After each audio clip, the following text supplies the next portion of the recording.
नमस्कार, शोभा आई आपल्या किचनमध्ये तुमचं स्वागत करत आहे। आज मी मटकी मूग भिजू घातलेले आहे। त्याचे मी पराठे बनवणार आहे।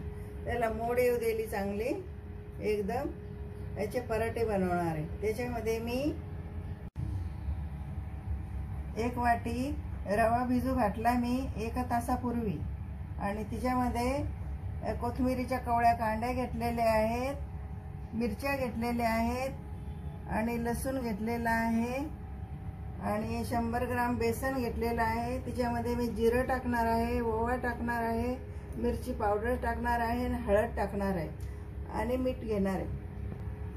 सर्वात आधी मी मूग मिक्सरमध्ये थोडेसे बारीक करून घेणार आहे। एकच येडा मारणार आहे। असं जाड घेतलेलं आहे, एकदम बारीक केलं नाही, मध्यम घेतलेलं आहे। मिक्सरमध्ये कोथिंबीरीचे कवळ्या कांड्या हे वाटून घेते। याच्यामध्ये मिरची टाकते हिरवी, आणि लसूण टाकते।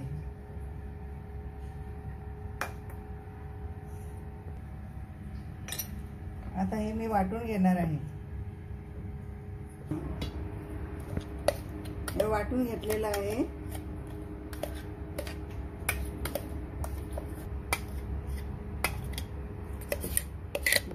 आता मी मिरची वाटलेली होती, कोथिंबीर ती टाकून घेतलेली आहे। याच्यामध्ये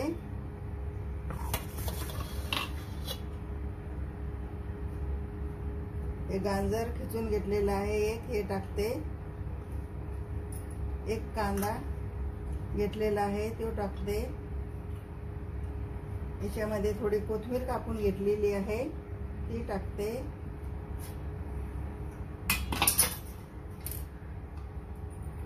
याच्यामध्ये हळद अर्धा चमच घेतलेली आहे, अर्धा चमच मसाला घेते, अर्धा चमच जिरा घेते, आणि अर्धा चमच ओवा घेतलेला आहे।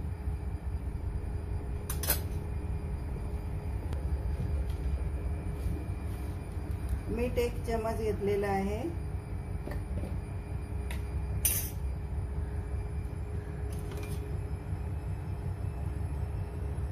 रवा भिजू घातलेला तो घेते 1 वाटी भिजू घातलेला होता। बेसन घेतलेलं आहे 100 ग्राम। आता हे मिक्स करून घेते।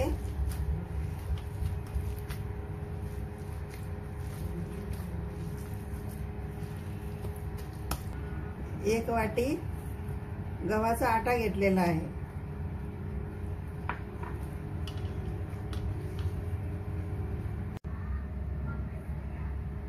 पीठ मळून घेतलेलं आहे।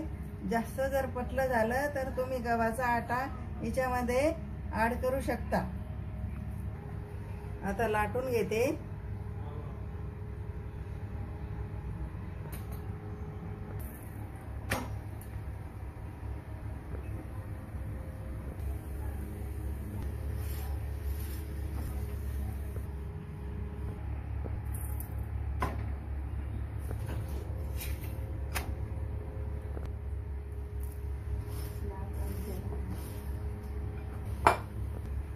मोड आलेल्या मुगाचे पराठे बनवलेले आहे गरमागरम, आणि हे खूप पौष्टिक असतात आणि छान झालेले आहे।